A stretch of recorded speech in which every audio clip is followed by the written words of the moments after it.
free speech is meaningless unless you allow people you don't like to say things you don't like. Otherwise, it's irrelevant. And if at the point at which you lose free speech, it doesn't come back. I think the issue some people have is that a lot of people were brought back. I mean, some people were brought back who were previously banned for spreading things like QAnon conspiracies. You have people like Andrew Tate who were brought back, who were previously banned for things like hate speech. Do you think you prioritize freedom of speech over misinformation and hate speech?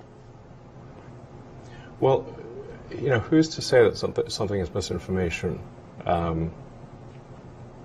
Who's the arbiter of that? Is it the BBC? You're literally asking me? Yes. Well, no, you are the arbiter on Twitter, because you own Twitter. Yes, I'm saying, who is to say that one person's misinformation is another person's information? At the point at which you say that there is, this is misinformation, like, who is going to decide that? But you accept that misinformation can be dangerous, that it can cause real-world harms, that it can potentially cause... Yeah, so the point I'm trying to make is that the BBC itself has, at times, published things that are false. Do you agree that that has occurred? I'm quite sure the BBC have said things before that turn out to not be true. Correct. In its, whatever it is, 100-year history, I'm quite sure. Yes. Even if you aspire to be accurate, there are times when you will not be. We've spoken to people very recently who were involved in moderation, and they just say there's not enough people to police this stuff, particularly around hate speech in the company. Is that what hate that speech are you talking about? I mean, you use Twitter. Right. Do you see a rise in hate speech? I mean, just a personal anecdote. Like, what do you? I don't.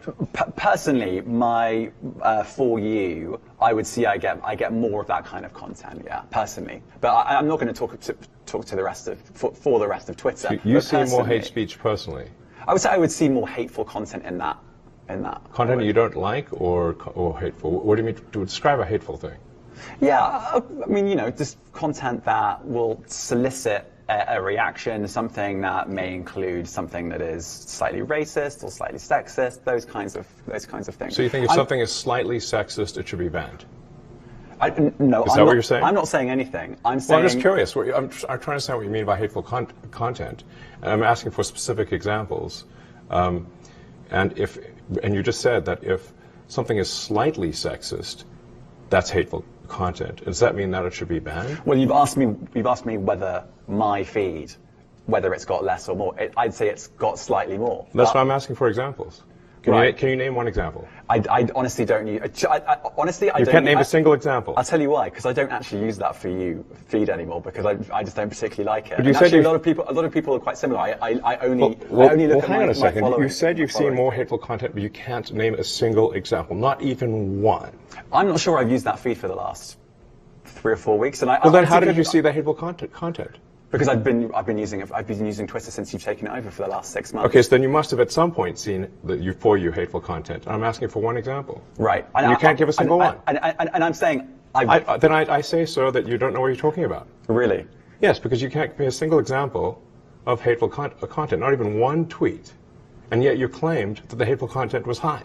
Well, that's false. No, what I claimed... You just lied. What I claimed was there are many organizations that say that kind of information is on the rise. Now, whether it has on my feed or not...